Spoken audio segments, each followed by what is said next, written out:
گدے کی کہانی۔ وزیر نے کہا کہ اچھا بیٹی سن، ایک سوداگر تھا، اس کے پاس بہت مال و دولت تھی اور بہت سی مویشی بھی۔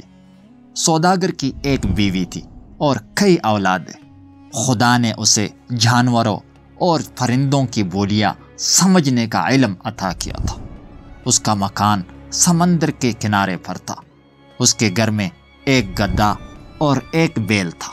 ایک روز بیل گدھے کے تھان پر آیا تو کیا دیکھتا ہے کہ وہ جھاڑو سے جھاڑا ہوا اور پانی اس پر چھڑکاؤ کیا ہوا اور گدھے کے تھوبڑے میں چنے ہوئے جو اور صاف ستھری گھاس پڑی ہے۔ کبھی کبھی اس کا مالک کسی خاص ضرورت کے لیے اس پر سوار ہوتا ہے مگر فوراً واپس آ جاتا ہے۔ ایک روز سوداگر نے بیل کو گدھے سے کہتے ہوئے سنا کہ خدا تجھے خوشحالی مبارک کرے، میں تھکا ماندہ رہتا ہوں اور تو عیش و آرام میں زندگی بسر کرتا ہے۔ تو چنے ہوئے جو کھاتا ہے اور لوگ تیری خدمت کرتے ہیں۔ مالک کبھی کبھی تجھ پر سوار ہو کر نکلتا ہے مگر فوراً لوٹ آتا ہے۔ مجھے تو دیکھ کہ میں ہمیشہ ہل اور چکی میں جتھا رہتا ہوں۔ گدھے نے جواب دیا کہ اچھا ایسا کر کہ جب تجھے کھیت پر لے جائے اور تجھ پر جوار رکھے تو لیٹ جا، اور اگر تجھے مارے تب بھی مت اٹھو، یا اٹھو اور گر پڑو۔ جب وہ تجھے گھر لائیں اور تیرے آگے چارہ ڈالے تو مت کھا، گویا تو بے حد کمزور ہے۔ اس طرح 2-3 دن تک کھانا پینا چھوڑ دے، پھر تجھے بھی محنت مشقت سے آرام مل جائے گا۔ سوداگر ان دونوں کی باتیں سن رہا تھا۔ جب رواحہ بیل کے پاس چارہ لایا تو اس نے صرف 2 منہ مارے اور بس۔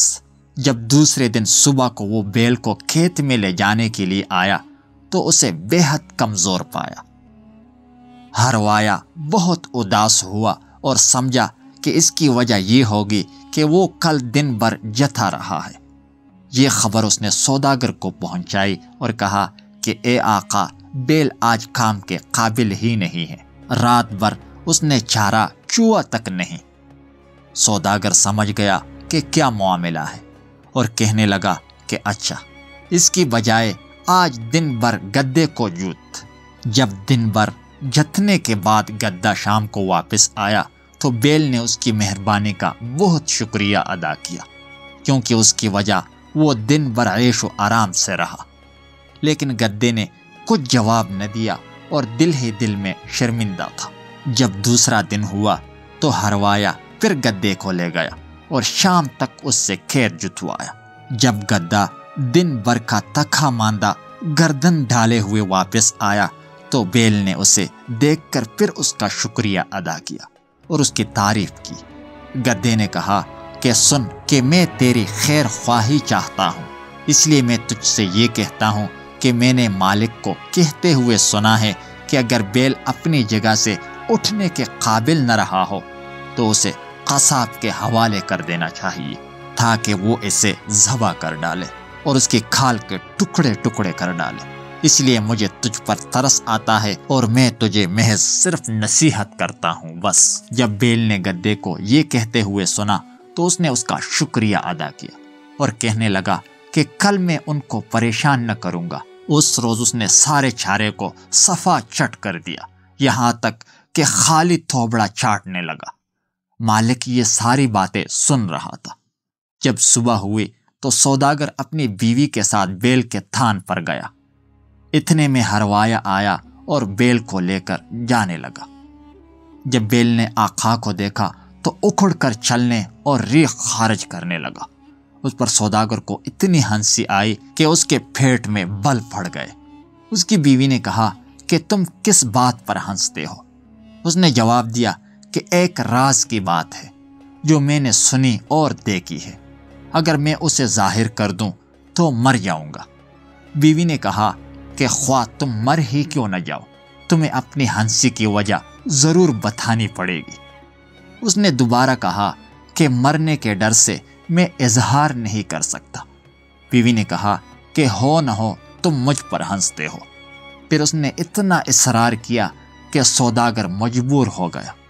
اس نے اپنے بیٹے بیٹیوں کو جمع کیا اور قاضی اور گواہوں کو بلوایا اور یہ ٹھان لی کہ آخری وصیت کر دے اور بیوی کو راز بتا دے اور جان دے دے، کیونکہ وہ اسے بہت پیاری تھی اور اس کی چچیری بہن اور اس کی اولاد کی ماں تھی۔ اس کی عمر 120 سال سے زیادہ ہو چکی تھی۔ اس نے سارے اہل و عیال اور محلے والے کو جمع کیا اور ان سے کہا کہ میرے پاس ایک بید ہے، اور جس کسی کے پاس یہ بید ہو اور وہ اسے ظاہر کر دے تو اس کی سزا موت ہے۔ اس پر تمام حاضرین نے بیوی سے کہا کہ خدا کے لیے اس بات کو جانے دو، خدا نخواستہ کہیں تمہارا شوہر اور تمہارے بچوں کا باپ نہ مر جائے۔ بیوی نے کہا کہ اسے اپنا بید بتانا پڑے گا، خواہ ہمراہ ہی کیوں نہ جائے۔ یہ سن کر وہ سب خاموش ہو گئے۔ سوداگر اٹھا اور جانور خانے کی طرف گیا تاکہ وضو کرے اور واپس آئے اور راز کہے، پھر مر جائے۔ اس کے بعد ایک مرغا اور 50 مرغیاں تھی اور ایک کتا۔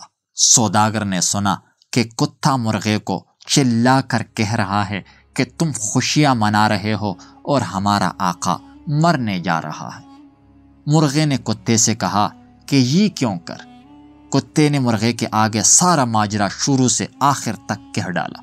مرغے نے کہا، واللہ ہمارا آقا بھی کیسا ناسمجھ آدمی ہے، مجھے تو دیکھ میری 50 بیویاں ہیں، کبھی ایک کو راضی کرتا ہوں اور کبھی دوسرے کے ساتھ صلح کرتا ہوں۔ آقا کے پاس تو ایک ہی بیوی ہے، پھر بھی اس کے آگے اس کی نہیں چلتی۔ وہ ایسا کیوں نہیں کرتا کہ شہتوت کی چھڑیاں توڑے اور اسے تہ خانے میں لے جا کر اتنی چھڑیاں لگائے کہ یا تو وہ مر جائے یا توبہ کرے کہ اب میں تجھ سے کچھ نہیں پوچھتی۔ سوداگر نے یہ سن کر شہتوت کی چھڑیاں توڑی اور تہ خانے میں چھپا دی۔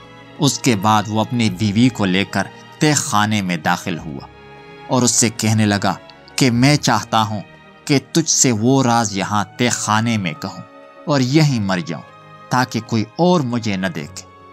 پھر اس نے کھوار بند کر دیے اور اپنی بیوی کو اتنا مارا کہ وہ بے ہوش ہو گئی اور کہنے لگی کہ میں توبہ کرتی ہوں، اور اس کے بعد ہاتھ پاؤں جوڑنے اور توبہ کرنے لگی۔ آخرکار دونوں تہ خانے سے نکل آئے اور تمام لوگ خوش ہو گئے اور مرتے دم تک دونوں نے ہنسی خوشی زندگی بسر کی۔ جب وزیر زادی نے اپنی باپ کی یہ باتیں سنی تو کہنے لگی کہ خواہ کچھ بھی کیوں نہ ہو۔ وزیر اسے بنا سنور کر بادشاہ کے پاس لے گیا۔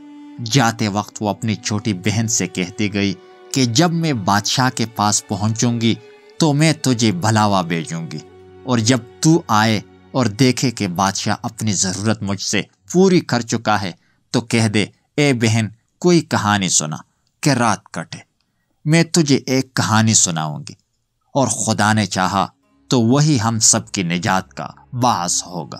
جب وزیر اپنی بیٹی کو لے کر بادشاہ کے پاس پہنچا اور بادشاہ نے اسے دیکھا تو باغ ہو گیا اور کہنے لگا کہ تو نے میری ضرورت پوری کر دی۔ وزیر نے کہا کہ جی حضور۔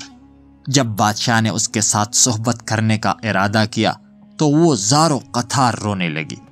بادشاہ نے کہا کہ کیوں رو رہی ہو؟ اس نے جواب دیا کہ بادشاہ سلامت، میری ایک بہن ہے، میں چاہتی ہوں کہ اس سے رخصت ہو لوں۔ بادشاہ نے اسے بلایا اور وہ اپنی بہن کے پاس چلی آئی اور اس سے بغلگیر ہوئی اور تخت کے پاس نیچے بیٹھ گئی۔ بادشاہ اٹھا اور اس نے لڑکی کی بکارت ذیل کی، پھر تینوں بیٹھ کر باتیں کرنے لگے۔ چھوٹی بہن نے کہا کہ اے بہن کوئی کہانی سنا کہ ہم سب کی رات کھٹے۔ اس نے جواب دیا، بشرطے کہ اگر بادشاہ سلامت اجازت دے۔ بادشاہ رنجیدہ تھا، لیکن جب اس نے دونوں کی باتیں سنی تو کہانی سننے کے خیال سے خوش ہو گیا اور اس نے اجازت دے دی۔ اگر آپ کو یہ کہانی اچھی لگی ہے تو پارٹ 3 کے لیے ہمارے چینل کو ضرور سبسکرائب کیجیے گا۔ شکریہ۔